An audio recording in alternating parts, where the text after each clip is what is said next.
আমি পুলিশ বাহিনীর শৃঙ্খলা বজায় রাখার স্বার্থে সকল স্তরের সহকর্মীকে সামাজিক মাধ্যমে কোনো প্রকার ব্যক্তিগত অথবা পুলিশ অ্যাসোসিয়েশনের নামে ব্যাচ হিসাবে বা অন্য কোনোভাবে কোনো ধরনের দাবি, মন্তব্য, প্রতিউত্তর ইত্যাদি প্রদান করা থেকে বিরত থাকার জন্য অনুরোধ করছি, যেটি আমাদের শৃঙ্খলা বজায় রাখার স্বার্থে অত্যন্ত জরুরি।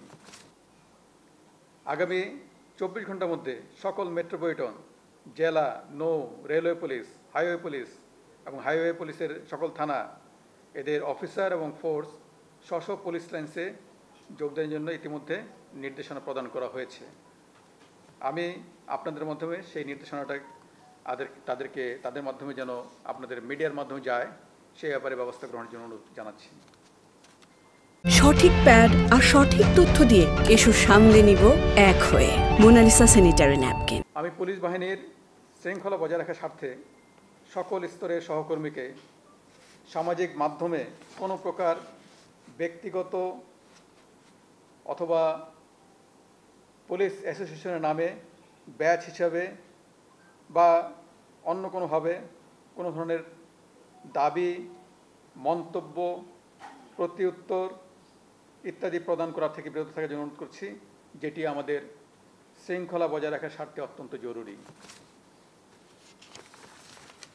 প্রিয় সাংবাদিকবৃন্দ, বাংলাদেশ পুলিশের সকল উদ্যোগ ও কার্যক্রমে আমরা সবসময় আপনাদের সার্বিক সহযোগিতা পেয়ে আসছি। আগামীতেও আমরা আশা করি এই ধারা অব্যাহত থাকবে। আজকের এই প্রেস ব্রিফিংয়ে আপনাদের মূল্যবান সময় প্রদান করার জন্য সকলকে আমি আবারও আন্তরিক ধন্যবাদ জানাচ্ছি। আমি আরেকটি কথা পুনর্ব্যক্ত করতে চাই, আমরা বর্তমান পরিস্থিতি যথাযথ মূল্যায়ন করে জননিরাপত্তাকে প্রাধান্য দিয়ে জনশৃঙ্খলা ফিরিয়ে আনার জন্য সর্বাত্মক প্রচেষ্টা গ্রহণ করেছি এবং সে লক্ষ্যে সকলে মিলে কাজ করছি।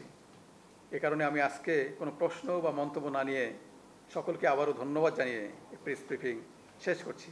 আমি সকলের সার্বিক মঙ্গল কামনা করছি। খোদা হাফেজ। আল্লাহ আমাদের সহায় হোক।